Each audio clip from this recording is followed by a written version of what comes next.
Hi everyone and welcome back to bankers info. I hope आप सभी ने अभी तक एसबीआई क्लर्क मेंस की प्रिपरेशन स्टार्ट कर दी होगी। अगर बात करें एसबीआई क्लर्क मेंस के प्रिपरेशन स्ट्रैटेजी की, तो इसकी वीडियो आपको काफ़ी ज़्यादा मिल जाएगी यूट्यूब पे। एंड मैं इस वीडियो में मैं अपनी प्रिपरेशन स्ट्रैटेजी बताऊँगी। अगर आपको यूज़फुल लगे तो आप फॉलो कर सकते हो एंड इससे आप कोरिलेट भी कर पाओगे अगर आप मेंस के लिए प्रिपरेशन कर रहे हो तो। सबसे पहले मैं मेंस के मॉक की बात करूंगी, जो कि सबसे ज़्यादा फंडामेंटल चीज़ है मेंस के प्रिपरेशन के लिए। तो मेंस के मॉक मैंने अभी स्टार्ट नहीं करने का सोचा है। मैंने सोचा है कि वीकेंड पे मैं लगाऊंगी, सैटरडे एंड संडे को एक एक मॉक लगाऊंगी for this month only, for January month. And Feb से मैं रेगुलर बेसिस पे मेंस का मॉक लगाऊंगी एक दिन के गैप पे। जैसे एक दिन मैंने आज मेंस का मॉक लगाया तो नेक्स्ट डे मैं उसको एनालाइज करूँगी, जो भी गलतियाँ हो रही हैं उसको ठीक करने की कोशिश करूँगी एंड उसके अगले दिन फिर से मेंस का मॉक लगाऊंगी। तो मैं ये चीज़ मैं फेब में फॉलो करूँगी। एंड जनवरी के पूरे मंथ में मैंने सोचा है कि जो भी चीज़ें मेरी अभी लैग कर रही हैं, जैसे कि एरिथमेटिक सेक्शन मेरा थोड़ा लैग करता है, एरिथमेटिक वाले अगर डीआई आ जाते हैं वहाँ पे मैं फंस जाती हूँ। एंड ये चीज़ें बहुत लोग फेस करते होंगे कि अगर कोई टिपिकल डीआई आ जा रही है जिसमें एरिथमेटिक वाली चीज़ें इन्वॉल्व है, तो वहाँ पे उन लोगों का क्वेश्चन बन नहीं पाता है। भले वो बहुत सिंपल रहती है लेकिन वो हम लोग देख के डर के स्किप कर देते हैं। तो उन चीज़ों को सीखना अभी के लिए बहुत ज़रूरी है। जनवरी मंथ अपना बेस स्ट्रॉन्ग करने के लिए आप लोग रखो, अगर आप लोगों को लग रहा है कि हाँ कुछ चीज़ें आपकी लैग कर रही हैं तो। अगर हम बात करें क्वांट्स की, तो क्वांट्स में सिंप्लीफिकेशन के क्वेश्चन 10 से 15 दिखेंगे, क्योंकि क्लर्क का मेंस है जिसमें ऐसे क्वेश्चन आपको दिखेंगे। इसके बाद इसमें केसलेट डीआई दिखेगा, अरिथमेटिक के 10 से 15 क्वेश्चन दिखेंगे, रेडार एंड स्कैटर वाले डीआई दिखेंगे जिसमें आपको कई तरह के ग्राफ एनालाइज करके समझना होगा कि उसके क्वेश्चंस कैसे लगते हैं। लॉजिकल डीआई हो गई, फिर Q1 Q2 वाले क्वेश्चन हो गए जो क्वांटिटी बेस्ड क्वेश्चन होते हैं। ये ऐसे टॉपिक्स होते हैं जिन लोगों ने अगर ज़्यादा मेंस नहीं दिया है तो वो इन सब चीज़ों से अवेयर ज़्यादा नहीं होते हैं। तो आप ये टॉपिक्स डेली बेसिस पे उठा के पढ़ो क्वांट्स के लिए। इसके बाद अगर हम रीजनिंग की बात करें तो रीजनिंग में आपको पजल एंड सीटिंग अरेंजमेंट के थोड़े टिपिकल क्वेश्चन प्रैक्टिस करने चाहिए, क्योंकि प्री लेवल के जो क्वेश्चंस होते हैं वो ईजी होते हैं, वो हो जाते हैं। वो अगर आप 1 मंथ 2 मंथ भी प्रैक्टिस किए हो तो वो आपके बन जाएंगे। लेकिन जो मेंस लेवल के क्वेश्चन होते हैं उसके लिए आपको प्रैक्टिस की बहुत ज़्यादा रिक्वायरमेंट है। सबसे अच्छा रहेगा कि आप कोई मेंस का पीडीएफ उठाओ एंड वहाँ से क्वेश्चंस लगाते जाओ लाइन वाइज। जैसे सर्कुलर बेस्ड सीटिंग अरेंजमेंट है, स्क्वायर बेस्ड सीटिंग अरेंजमेंट है, हेक्सागन है, जो भी ऑक्टागन जितने तरह के आपको मिल रहे हैं वो सारे क्वेश्चंस आप लगा डालो। इस ऐसे पीडीएफ आपको टेलीग्राम पे बहुत इजीली मिल जाते हैं, वहाँ से आप पीडीएफ उठा सकते हो।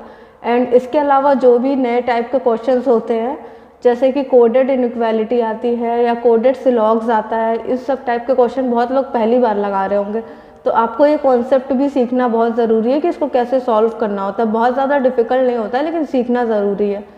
एंड इंग्लिश की बात करें तो इंग्लिश के लिए अलग से कुछ करने की ज़रूरत नहीं है।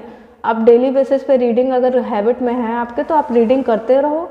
एंड इसके अलावा जो आप मेंस का मॉक दोगे उससे आपका इंग्लिश प्रिपेयर हो जाएगा।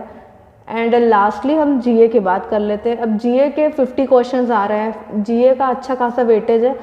एंड अगर आप जीए अच्छे से नहीं प्रिपेयर करोगे तो आपको वो मार्क्स भी गिरा देता है। तो जीए में कुछ टॉपिक्स मैं आपको बताती हूँ जो इम्पॉर्टेंट है। अगर आप पीडीएफ गो थ्रू कर रहे हो तो उन सब टॉपिक्स को आप चाहो तो कहीं नोट डाउन कर लो, एंड जब आप कुछ दिन बचे रहेंगे तो आप उसको रेगुलर बेसिस पे रिवाइज करते रहो।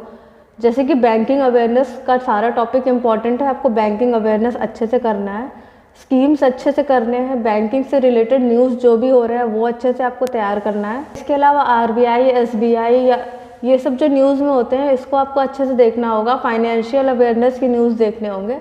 लास्टली बजट वाले क्वेश्चन, फंड एलोकेशन वाले क्वेश्चन या फिर इंडेक्सेस वाले क्वेश्चन, स्पोर्ट्स से रिलेटेड क्वेश्चन एंड डिफेंस से रिलेटेड क्वेश्चन, ये कुछ प्राइम टॉपिक्स होते हैं जो आपको क्लर्क के मेंस में देखने को मिलते हैं। ये सारे टॉपिक्स आप अच्छे से पढ़ो एंड इसको आप अलग से नोट डाउन कर लो। बाकी अगर आप national news, international news, state wise news ये सब चीज़ें पढ़ रहे हो तो उसको आप एक बार देख लो, उसको नोट करने की ज़रूरत नहीं है, उसको आप गो थ्रू करते रहो। एंड अगर हम बात करें सोर्स की, तो सोर्स के लिए सबसे अच्छा है कि आप अफेयर्स क्लाउड से पढ़ लो एंड इसके साथ कोई एक और सोर्स लेके चलो। इससे ये होता है कि आपका रिवीजन अच्छे से होता रहता है। जैसे आप अड्डा का पीडीएफ उठा सकते हो या फिर स्टडी आईक्यू का 300 बेस्ट एमसीक्यू भी साथ में लेके चल सकते हो। तो ये सब अच्छे सोर्सेज हैं। मेन सोर्स में अफेयर्स क्लाउड को रखो, लेकिन सेकेंडरी सोर्सेज में आप अड्डा को या फिर स्टडी आईक्यू को, इन सब चीज़ों को रख सकते हो। अगर आपके पास सफिशिएंट टाइम है तो आप मंथली पीडीएफ पढ़ लो, नहीं तो आप वीकली पीडीएफ से पढ़ो। एंड दोनों ही बेस्ट है, दोनों में से आप कोई सा भी उठा के पढ़ सकते हो। सो अफेयर्स क्लाउड का आप मंथली या वीकली PDF लेके पढ़ो, अच्छे से पढ़ो, एंड जब 1 मंथ कंप्लीट हो जाए तो आप उसके क्विजेज लगाओ। 1-2 दिन आपको बहुत अच्छे से सारे क्विजेज लगाने हैं, उसको बहुत अच्छे से आपको एनालाइज करना है कि आपका प्रिपरेशन कहाँ तक पहुँचा है। सो इतनी चीज़ें GA के लिए कर लो, सफिशिएंट है। एंड एक चीज़ मैं हमेशा से बोलते आ रही हूँ कि न्यूज़ आप जो भी पढ़ रहे हो, न्यूज़ आपको बहुत डिटेल में पढ़ना होगा। वन लाइनर से काम नहीं चलेगा, क्योंकि पिछले साल जो SBI क्लर्क मेंस जिनने दिया होगा उनको पता होगा कि कितना डिटेल में एंड कितना घुमा फिरा के क्वेश्चन आया था, एंड कभी कभी कुछ भी पूछ देते हैं। तो आप वर्स के लिए प्रिपेयर रहो, उस हिसाब से आप पढ़ाई करो।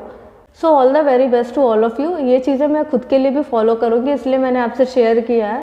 सो don't forget to like, share, subscribe to my channel bankers info.